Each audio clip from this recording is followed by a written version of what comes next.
আসসালামু আলাইকুম সুপ্রিয় শিক্ষার্থীরা, আশা করি তোমরা সবাই ভালো আছো, সুস্থ আছো। আমি আজকে আলোচনা করব নিউটন বলবিদ্যার খুবই গুরুত্বপূর্ণ একটা টপিক, সুতার টান নিয়ে।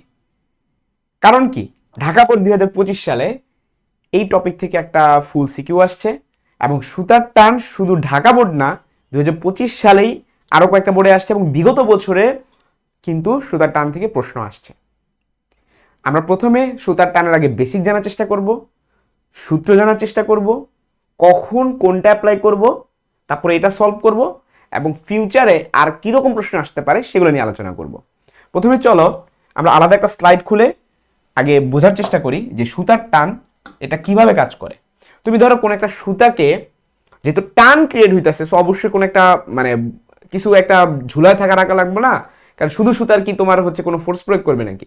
না, তুমি একটা বস্তুকে সুতার সাথে বাঁধলা, বাইরে তুমি ধরো যে আঙ্গুলের মধ্যে আটকায় তুমি এভাবে ঘুরাইতেছো। এখন ঘূর্ণন দুই রকম হইতে পারে, একটা হচ্ছে আনুভূমিক বরাবর, আর একটা হচ্ছে উল্লম্ব বরাবর। আমি দুইটা নিয়ে অ্যানালাইসিস করব। প্রথমে শিখবো চলো আনুভূমিক বরাবর। আনুভূমিক বরাবর যদি আমরা ঘুরাই, ঠিক আছে, তখন সেই ক্ষেত্রে শেপটা কিরকম দাঁড়ায়? তখন শেপটা হবে এরকম। দেখে তোমার বৃত্ত মনে হচ্ছে না, আমি এটা 3D একটা ভাইব আনার চেষ্টা করছিলাম। হ্যাঁ, এইরকম আর কি। আচ্ছা, ও যে ঘুরতেছে, খেয়াল করে দেখো, ও ওয়াই অক্ষের সাথে 90 ডিগ্রি অ্যাঙ্গেলে ঘুরতেছে। এই যে এইভাবে যদি তুমি ঘুরাও, এটা যদি ওয়াই অক্ষ হয়, তাহলে ওয়াই অক্ষের সাথে এটা 90 ডিগ্রি। অর্থাৎ এই বরাবর যদি জি কাজ করে থাকে 9.8 ওয়াই অক্ষ, তাহলে এক্স অক্ষে জি কতটুকু বলো তো? জি কজ 90। জি কজ 90 মান কিন্তু 0। অর্থাৎ আনুভূমিক বরাবর তুমি যখন ঘুরাবা, তখন কিন্তু জির কোনো প্রভাব বস্তুটার উপর থাকবে না। অর্থাৎ আমরা এটা বলতে পারি বস্তুর ওজন এই টানের মধ্যে ইনক্লুড হবে না। ক্লিয়ার? তাহলে ব্যাপারটা কি দাঁড়াচ্ছে, এইখানে তাহলে কোন বলটা ক্রিয়াশীল হবে? এখানে কেন্দ্রমুখী বলটা ক্রিয়াশীল হবে। ঠিক আছে, তো তুমি যেহেতু আঙ্গুলে ধরে রাখছো, আটকায় রাখছো, তুমি ঘুরাইতেছো এবং আঙ্গুলে ব্যথা পাচ্ছ, দ্যাট মিনস তোমার আঙ্গুলে যে টানটা অনুভব হইতেছে, এই টানটা কোনো একটা বলকে নিশ্চয় যোগান দিচ্ছে, তাই না? এটা তো প্রকৃতির নিয়ম যে তোমার কোন একটা জায়গায় ফোর্স প্রয়োগ হইতেছে, কোন একটা জায়গায় ফোর্স প্রয়োগ হচ্ছে F1, তাহলে অবশ্যই তার বিপরীতে একটা ফোর্স থাকবে F2। এটাই তো নিউটনের তৃতীয় সূত্র। তাহলে এখানে একটা খেয়াল করে দেখো, এটা যদি আমাদের কেন্দ্র হয়ে থাকে, কেন্দ্রের দিকে একটা বল কাজ করবে। কেন্দ্রের দিকে ধরো এখানে আমার ছিল বস্তুটা, কেন্দ্রের দিকে একটা বল কাজ করতেছে। হ্যাঁ, যেই বলের কারণে আমি ব্যথা পাইতেছি, টান, এটা আমি লিখলাম টান। এখন যেহেতু ঘুরতেছে এবং এটা এখনো তুমি ছেড়ে দাও নাই, ছেড়ে দিলে তো সেই স্পর্শক বরাবর চলে যাবে, তার মানে ঘুরতেছে এখনো। এখানে কিন্তু এক্স অক্ষ বরাবর ঘূর্ণনের কারণে এমজির কোনো প্রভাবটা থাকতেছে না। ক্লিয়ার? আচ্ছা, তাহলে কেন্দ্রের দিকে টান বল পাইলাম, আর কোন একটা বলের কারণে বস্তুটা কিন্তু ছিটকে যাচ্ছে না এখনো। ছিটকে কখন যাবে? যখন তুমি সুতাটা কেটে দিবা বা বস্তুটা ছেড়ে দিবা, তখন ছিটকে যাবে। এই ছাড়া কি ছিটকে যাবে? যাবে না। তার মানে নিশ্চয়ই কোন একটা বল ওকে ছিটকে যাওয়া হতে রোধ করতেছে। যেমন তুমি চিন্তা করতে পারো পৃথিবী, সূর্যকে কেন্দ্র করে পৃথিবী ঘুরতেছে, বুধ, তারপর আরো যে গ্রহগুলো আছে সবগুলো ঘুরতেছে।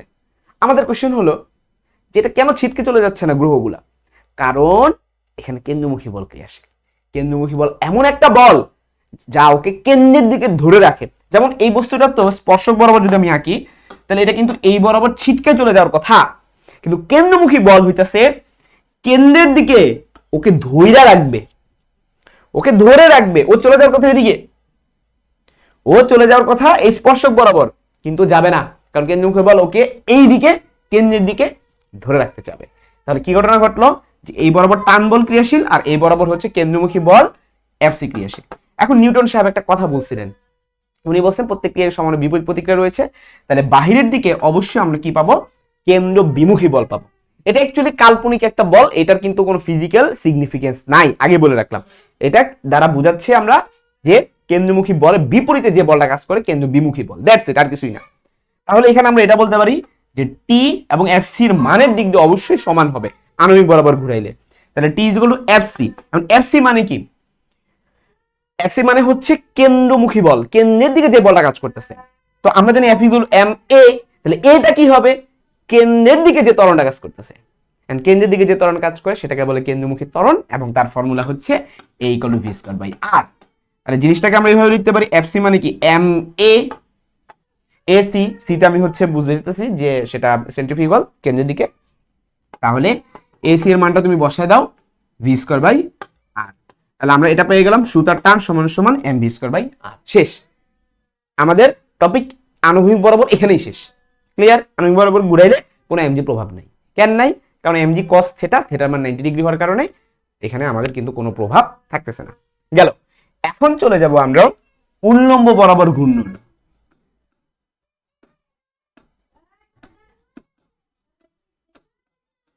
উল্লম্ব বরাবর ঘূর্ণন এটা নিয়েই পরীক্ষা আসে সব, ঠিক আছে? আনুভূমিক বরাবর ঘূর্ণনটা তুমি এমসিকিউ হিসেবে মনে রাখতে পারো। তুমি যখন উল্লম্ব বরাবর ঘুরাইতেছো তখন আগে সব যা পড়াইছি তা তো থাকবেই, অতিরিক্ত কি আসবে? অতিরিক্ত এখানে বস্তুর ওজন কাজ করবে। যেমন তুমি যখন বস্তুটা ঘুরাচ্ছ, ধরা যাক এই বরাবর তুমি ঘুরাইতেছো, তো কোনো একটা মোমেন্টে, হ্যাঁ ধরো এই যে বস্তুটা যখন এখানে আছে, এই মোমেন্টে আমি চাইতেছি সুতার টানটা নির্ণয় করতে। কিভাবে করবো? এই মোমেন্টে তুমি দেখবা কেন্দ্রের সাথে সে কত ডিগ্রি কোণ উৎপন্ন করছে। যদি বস্তুটা এইখানে থাকতো, এটা কি সর্বনিম্ন বিন্দু, এ পয়েন্ট, এটাকে আমরা বলবো সর্বনিম্ন বিন্দু। আর এটা ধরো হচ্ছে বি পয়েন্ট, এটাকে বলবো সর্বোচ্চ বিন্দু। আর এটা ধরো সি পয়েন্ট, এটা হচ্ছে সর্বোচ্চ সর্বনিম্ন ব্যতীত অন্য যে কোনো বিন্দু। তো আমরা টোটাল তিনটা কেস নিয়ে আলোচনা করব। যে নাম্বার ওয়ান কেস হচ্ছে সর্বনিম্ন বিন্দু, ঠিক আছে? সর্বনিম্ন বিন্দু, সর্বনিম্ন বিন্দুটা আসলে কোনটা? এইটা। আর আমাদের কেন্দ্র কোনটা? এইটা। আমি যদি কোশ্চেন করি, তুমি একটা লম্ব টানবা, ঠিক আছে? কেন্দ্রের সাথে একটা লম্ব টানবা বস্তু যেখানে আছে, হ্যাঁ? আমরা সর্বনিম্ন বিন্দুর জন্য আগে অ্যানালাইসিস করতেছি, যেটা হচ্ছে এ বিন্দু। তুমি এটা টানলে খেয়াল করে দেখো তো কত ডিগ্রি কোণ উৎপন্ন করছে উল্লম্বের সাথে? 0 ডিগ্রি। এ বিন্দুটা উল্লম্বের সাথে কত ডিগ্রি কোণ উৎপন্ন করছে? 0 ডিগ্রি। কিভাবে বুঝছি? খেয়াল করে দেখো, বস্তুটা নিজস্ব একটা ওজন আছে এবং সেই ওজন সবসময় খাড়া নিচের দিকে ক্রিয়াশীল। তাহলে তুমি এইভাবে একটা টান দিয়ে লিখবা mg। তো ওজনও খাড়া নিচের দিকে ক্রিয়াশীল, আর আবার উল্লম্ব তল তো নিচের দিকে, তাহলে থিটা ইকুয়াল টু 0 ডিগ্রি। আশা করি বুঝতে পারছি। তাহলে লিখে ফেলি সর্বনিম্ন বিন্দুর ক্ষেত্রে থিটা ইকুয়াল টু 0 ডিগ্রি। এবার একটা জিনিস চিন্তা করে দেখো, এমজি তো এটা মানে ফিক্সড, এটা সে সবসময় নিচের দিকে ক্রিয়াশীল ওজন, এটা নিয়ে কোনো দ্বিধা নাই। এখন টানটা কোন দিকে ক্রিয়াশীল? আমরা যে আঙ্গুলে ব্যথা পাইতেছি, এটা কি কেন্দ্রের দিকে? সুতাটা তো কেন্দ্রের দিকে ক্রিয়াশীল, তাই না? এর জন্যই তো আমরা ব্যথাটা পাইতেছি। সো এদিকে হবে টি। ওকে, আচ্ছা এবার একটা চিন্তা করে দেখো, কেন্দ্রের দিকে আমরা জানি এমন একটা বল কাজ করতেছে যেই বলের কারণে ছিটকা যাইতেছে না, সেই বলটাকে আমরা বলি কেন্দ্রমুখী বল। এই কেন্দ্রমুখী বলটাকে যোগান দেয় নিট বল। কি বলছি? নিট বল, মানে summation of F is equal to কেন্দ্রমুখী বল, ঠিক আছে? কেন্দ্রমুখী বল। ওকে, এই যে কেন্দ্রমুখী বলটা, এটা আসলে কে যোগান দিচ্ছে? নিট বল। অর্থাৎ ওই বিন্দুতে যতগুলো বল আছে সবগুলো সমষ্টি। তো ঠান্ডা মাথায় দেখো তো এইখানে আর কোন কোন বল ক্রিয়াশীল? একটা তো আমি বললাম এখানে তার ওজন ক্রিয়াশীল এবং এটা এই বরাবর এমজি ক্রিয়াশীল।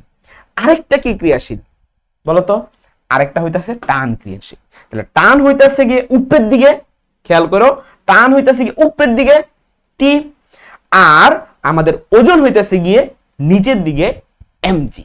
তাহলে ব্যাপারটা হচ্ছে আমরা এরকম লিখতে পারি যে সামেশন অফ এফ কি হবে, যেহেতু দুইটা ভেক্টর 180 ডিগ্রি কোণে আছে, তাহলে এটাকে আমরা এভাবে লিখতে পারি যে টি মাইনাস এমজি। ক্লিয়ার? টি আমি ডাইরেক্ট এমজি লিখতেছি, তুমি চাইলে এটাকে এমজি কস 0 ডিগ্রি লিখতে পারো, কারণ ও উল্লম্বের সাথে 0 ডিগ্রি কোণ উৎপন্ন করছে, ঠিক আছে? আচ্ছা আমি জাস্ট টি মাইনাস এমজি লিখলাম, কারণ তোমরা তো এটা বুঝে ফেলছো নিচের দিকে ক্রিয়াশীল। সমান কেউ কেন্দ্রমুখী বল এমভি স্কয়ার বাই। তাহলে এখান থেকে যদি টি বের করি তাহলে ফর্মুলাটা কি দাঁড়ায়? M v square by r plus m g. এই হচ্ছে আমাদের সর্বনিম্ন বিন্দুতে সুতার টান। এখন শিখবো, এটা হলো কেস 1। এখন শিখবো হচ্ছে কেস 2। কেস 2টা হচ্ছে সর্বোচ্চ বিন্দুতে। সর্বোচ্চ বিন্দুতে নাম কি দিলাম? বি বিন্দু, ঠিক আছে? এই যে বি বিন্দু, তুমি একটু চিন্তা করে দেখো, কিন্তু এভাবে ঘুরতেছে, এই জায়গায় যখন সে আসবে তখন সে এইদিকে ছিটকা যেতে চাইবে, কিন্তু ও তো ছিটকা যাবে না, কারণ ওই যে একটা এমন একটা বল আছে যে ওকে ধরে রাখতে চাবে, এবং সেই বলটা হচ্ছে কেন্দ্রমুখী বল। এখন এই কেন্দ্রমুখী বল এফসিটা কে যোগান দিবে? নিট বল যোগান দিবে। তো নিট বল মানে কি? Summation of F. ক্লিয়ার? এখন আমরা দেখবো সামেশন অফ এফ এখানে কে কে ক্রিয়াশীল। তো ঠান্ডা মাথায় দেখো আমাদের এইখানে ও প্রত্যেকটা বিন্দুতে একটা করে অ্যাঙ্গেল ক্রিয়েট করতেছে। আমি যখন সি বিন্দুর কথা বলবো তখন এটা একটা অ্যাঙ্গেল যদি আমি দেই, হ্যাঁ থেটা অ্যাঙ্গেল যদি লিখি, এই ধর আমি একটা থেটা অ্যাঙ্গেল লিখলাম, দেখো তাহলে এই বিন্দু থেকে যখন সে সি বিন্দুতে যাচ্ছে তখন সে উল্লম্বের সাথে থেটা অ্যাঙ্গেল ক্রিয়েট করলো। সেরকম করে যেতে যেতে যেতে যেতে এই জায়গাটা সে 90 ডিগ্রি অ্যাঙ্গেল ক্রিয়েট করবে, যাইতে যেতে যেতে যেতে যেতে এই জায়গায় কিন্তু সে 180 ডিগ্রি কোণ উৎপন্ন করবে। খেয়াল করো, তার মানে এখানে অ্যাঙ্গেলের সাথে রিলেশনটা এইভাবে যাচ্ছে। ক্লিয়ার? আচ্ছা, তাহলে এই বি বিন্দুর ক্ষেত্রে থেটা মান হবে 180 ডিগ্রি। তাহলে লিখে ফেলি আগে যে বি বিন্দুর ক্ষেত্রে theta is equal to 180 degree, আর এ বিন্দুর জন্য থেটা এগুলো ছিল 0 ডিগ্রি। এবার এইখানে আমি একটা কথা বলছিলাম যে এম জি এটা খাড়া নিচের দিকে ছিল আর আমাদের উল্লম্ব তলও খাড়া নিচের দিকে, এর জন্য এখানে কিছু লেখা লাগে নাই, কারণ এখানে cos 0 ডিগ্রি, এই যে 0 ডিগ্রি। তুমি চাইলে এখানে লিখতে পারো এম জির জায়গায় এম জির সাথে তুমি cos 0 ডিগ্রি লিখতে পারো, কোনো সমস্যা। এই জায়গায় আসার পর এখানে cos 0 ডিগ্রি হবে না, এখানে হবে cos 180 ডিগ্রি। কারণ কি? আমাদের তো এখানে অ্যাঙ্গেল যেটা ক্রিয়েট করছে সেটা 180 ডিগ্রি অ্যাঙ্গেল ক্রিয়েট করছে, তাহলে এক্সাক্ট এটাই লিখবা, জাস্ট cos 180 ডিগ্রি লিখবা, দ্যাটস ইট। তাহলে এভাবে লিখতে পারি আমরা। আমি প্রথম থেকে আসি, সামেশন অফ এফ সমান কত হবে? টি। টি আসলে কোন দিকে ক্রিয়াশীল? যখন আমি এখানে রাখতেছি খেয়াল করে দেখো, টি তো কেন্দ্রের দিকে ক্রিয়াশীল হবে, টি, তাহলে টি কেন্দ্রের দিকে ক্রিয়াশীল, টি লিখলাম। ওকে, এরপর আমরা কি কাজ করব বলো তো? মাইনাস মাইনাস এম জি কস 180 ডিগ্রি লিখব। এখন তোমার প্রশ্ন, কেন এই মাইনাস এম জি কস 180 ডিগ্রি? এটা হইতাছে ওজনের উপাংশ, তো ওজন এই বরাবর এম জি ক্রিয়াশীল, তাইলে যেহেতু এই বিন্দুতে আছে ও কেন্দ্রের সাথে 180 ডিগ্রি কোণ উৎপন্ন করছে, খেয়াল করো, তাহলে এটা কত? 180 ডিগ্রি। তাহলে সেই ক্ষেত্রে আমরা কি লিখবো? ওজনের 180 ডিগ্রি উপাংশ, উপাংশ সবসময় cos হবে। তাহলে সমান সমান কি হবে? mv square by r, and cos 180 ডিগ্রির মান হচ্ছে -1, তাহলে t মাইনাস mg ইনটু -1 সমান সমান mv স্কয়ার বাই r, বা t প্লাস mg সমান সমান mv স্কয়ার বাই r। অতএব t সমান সমান হবে mv square by r minus mg। So এর মাধ্যমে আমরা এটা জেনে গেলাম যে সর্বোচ্চ বিন্দুতে টানের সূত্রটা হইতাছে mv square by r minus mg, আর সর্বনিম্ন বিন্দুতে টানের সূত্রটা হচ্ছে mv square by r plus mg। তো cos 0 ডিগ্রি এখন আর দরকার নাই, এটা তখন বোঝানোর জন্য লিখছিলাম। ওকে, আচ্ছা, সো আশা করি এতটুকু তোমাদের পুরোপুরি ক্লিয়ার। আরেকটা পয়েন্ট বাকি আছে, সেটা হচ্ছে সি বিন্দু। এখন আমরা সি বিন্দুর জন্য ইকুয়েশনগুলা লিখব। তো সি বিন্দুতে এটা তো একটা অ্যাঙ্গেল ক্রিয়েট করছে, জাস্ট সেই অ্যাঙ্গেলটা হচ্ছে থেটা। তাহলে আমরা আগের মতো যদি চিন্তা ভাবনা করি, কি ঘটনা ঘটবে দেখো তো, যে সি বিন্দুতে কেন্দ্রের দিকে একটা টি কাজ করতেছে, আর এখানে যে ওজনটা, সেই ওজনটা তুমি কেমনে নির্ণয় করবা? এই বরাবর তো এমজি, তো সে যে অ্যাঙ্গেল ক্রিয়েট করছে সেটা থিটা, তাহলে উপাংশটা কত হবে? Mg cos theta. ক্লিয়ার? তাহলে সেটা আমরা লিখে ফেলবো। তাহলে কি দাঁড়াচ্ছে? Summation of F is equal to Fc, এফসির জায়গায় হবে এমবি স্কয়ার বাই আর, আর সামেশন অফ এফ এর কি হবে? টান বল মাইনাস এমজি কস থিটা। তাহলে এখান থেকে লিখতে পারি টি সমান সমান mv square by r plus mg cos theta. আশা করি পুরোপুরি ক্লিয়ার হয়ে গেছে। সো এই ফর্মুলাগুলো দিয়ে এখন আমরা ঢাকা বোর্ড 2025 সালে আসা সিকিউটা সলভ করব। তো চলো আগে উদ্দীপকটা পড়ি। বলছে যে 200 গ্রাম ভরের একটি বস্তুকে 50 সেন্টিমিটার ব্যাসার্ধের উল্লম্ব বৃত্তাকার পথে 20 মিটার পার সেকেন্ড গতিতে ঘোরানো হচ্ছে, যেখানে অভিকর্ষ ত্বরণের মান 9.8 মিটার পার সেকেন্ড। গ নম্বর প্রশ্নে বলছে ঘূর্ণায়মান বস্তুর কেন্দ্রবিমুখী বল নির্ণয় করো। কেন্দ্রবিমুখী মানে কেন্দ্রের অভিমুখী। তাহলে গ নাম্বার যদি আমরা সলভে যাই, কেন্দ্র অভিমুখী বলের সূত্র কি? এফসি সমান সমান mv স্কয়ার বাই r। তো m এর মান স্যার কত দিছে? 200 গ্রাম, কেজিতে কনভার্ট করলে 0.2 ইনটু v এর মান কত দিছে? খেয়াল করে দেখো 20 মিটার পার সেকেন্ড, তাহলে 20 এটা স্কয়ার হবে, ডিভাইডেড বাই r এর মান কত দিছে? 50 সেন্টিমিটার মানে 0.5। ওকে, এখন তোমার কাজ কিচ্ছু না, ক্যালকুলেটর নিয়ে টাস টুস খালি বসাই দিবা। ঠিক আছে, তুমি এটা ক্যালকুলেটর ছাড়াও করতে পারো। ধরো ঢাকা বিশ্ববিদ্যালয়ে আসছে, এখন কি করবা? উপর নিচে 10 দিয়ে গুণ করো। ঠিক আছে, তাহলে 0.2 কে 10 দিয়ে গুণ করলে হবে 2, আমি জাস্ট দশমিক সরাতে চাচ্ছি। 20 স্কয়ার মানে 20 দুইবার, আর 0.5 কে 10 দিয়ে গুণ করলে হবে 5, 20 5 কাটাটি করলে হয় 4, 4 দিয়ে গুণ 8, 8 এর সাথে 20 গুণ করলে হবে 160। সো आंसर হবে 160 নিউটন। ঠিক আছে, এবার চলে যাব আমরা ঘ নাম্বার প্রশ্নে। প্রশ্নে বলছে ঘূর্ণায়মান বস্তুর সর্বনিম্ন অবস্থানে সুতার টান সর্বোচ্চ। খেয়াল করো, সর্বনিম্ন অবস্থানে সুতার টান সর্বোচ্চ, তার মানে আমরা যদি চিত্র আঁকি সর্বনিম্ন অবস্থান কোনটা ছিল, এটা না? তো আমাদের প্রমাণ করতে হবে এইখানে টিটা ম্যাক্সিমাম। আচ্ছা, এবং সর্বোচ্চ বিন্দুতে সুতার টান সর্বনিম্ন, আমাদের প্রমাণ করতে হবে এই জায়গায় টিটা হইতেছে মিনিমাম। তো চলো ম্যাথ শুরু করি। প্রথমে যে কাজ করবে, চিত্রটা আঁকবা, আইকা এই কেন্দ্রের সাথে একটা অ্যাঙ্গেল দেখা দিবা, এটা 0 ডিগ্রি, আর এই অ্যাঙ্গেলটা হবে গিয়ে 180 ডিগ্রি। তাহলে এভাবে লিখবা যে সর্বনিম্ন বিন্দুতে theta is equal two 0 degree. আমি যেভাবে শিখেছি এবার জাস্ট লিখে ফেলো। তাহলে টি সমান সমান আমাদের ফর্মুলা কি ছিল, basic formula mv square by r, তারপর কি ছিল প্লাস mg cos থিটা। ঠিক আছে, এটা বেসিক ফর্মুলা। তো এই থিটার জায়গায় এখন আমরা 0 ডিগ্রি যদি বসাই দিই, তাহলে mv square by r plus mg। Okay, লিখে ফেলি, পরীক্ষার যেমনি লিখবে সেমনি লিখে দিচ্ছি। তো এখন mv square by r plus mg যদি মানগুলো বসাই দিই, অঙ্ক শেষ। তো m এর মান কত ছিল 0.2 ইন্টু mv স্কয়ার বাই আর তো আমাদের বের করা আছে 160, তা ডাইরেক্ট লিখে ফেলি। তাহলে 160 যোগ m এর মান ছিল হচ্ছে 0.2 এবং g এর মান ধরতে বলছে হচ্ছে 9.8। ঠিক আছে, এখন কিছুই না, তুমি ক্যালকুলেটর নাও, নিয়ে হচ্ছে টাসটুস খালি বসাই দাও, তাহলে হয়ে যাবে। তাহলে 0.2 গুণন 9.8, এই মানটা হচ্ছে 1.96। তাহলে 160 এর সাথে যদি যোগ করি তাহলে 161.96 নিউটন। এখন আমরা বের করব হচ্ছে সর্বোচ্চ বিন্দুর জন্য, এই যে ম্যাথটা করলাম এটা সর্বনিম্ন বিন্দুর জন্য। হ্যাঁ, তাহলে এটাকে আমরা লিখবো টি মিনিমাম। ওকে, এই যে টি সর্বনিম্ন বিন্দুর নাম দিয়ে দিলে ভালো, এটা এ বিন্দু, এটা বি বিন্দু, তাহলে সবচেয়ে ভালো হয়। তাহলে টি এ। ওকে, এখন সেম ম্যাথটাই করব টি বি এর জন্য। তো টি বি জিনিসটা আসলে কি, সর্বোচ্চ বিন্দুতে থিটার মান কত ডিগ্রি, 180 ডিগ্রি। তাহলে এইভাবে লেখা দিবা যে বি বিন্দুতে টি বি সমান সমান কি হবে, mv square by r plus mg cos 180 degree.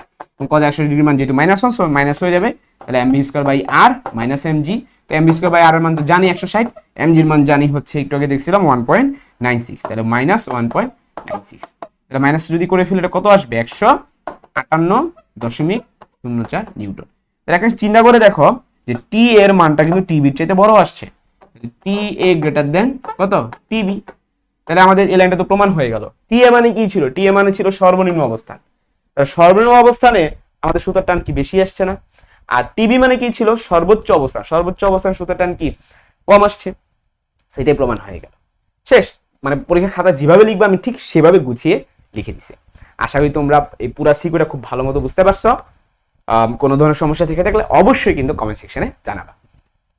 তোমাদের অবগতির জন্য জানানো যাচ্ছে যে আমরা শীঘ্রই কিন্তু 40 ডে ফিজিক্স কোর্স লঞ্চ করতে যাচ্ছি। এটা হবে শুধুমাত্র এইচএসসি 26 এর জন্য। 40 ডে ফিজিক্সটা হবে 40 দিনের মধ্যে ফিজিক্স পুরো শেষ করে দিব। পুরো মানে পুরো, তোমাদের এইচএসসির জন্য যা দরকার A to Z সব শেষ করে দিব। বিস্তারিত কিছুদিনের মধ্যেই জানতে পারবা। এইভাবে ভাইয়া যেভাবে সিকিউ ধরে ধরে সলভ করেছি, প্রত্যেকটা বোর্ডে আসা সিকিউ ভাইয়া সলভ করে দিব, তোমাদেরকে SW দিব এবং অনেক অনেক ফিচার থাকবে। এরকম আরো কিছু ক্লাস তোমাদের হচ্ছে ফ্রিতেও দেওয়া হবে। তোমরা আশা করি বেটার সব বায়োলজির সাথেই থাকবা। আল্লাহ হাফেজ।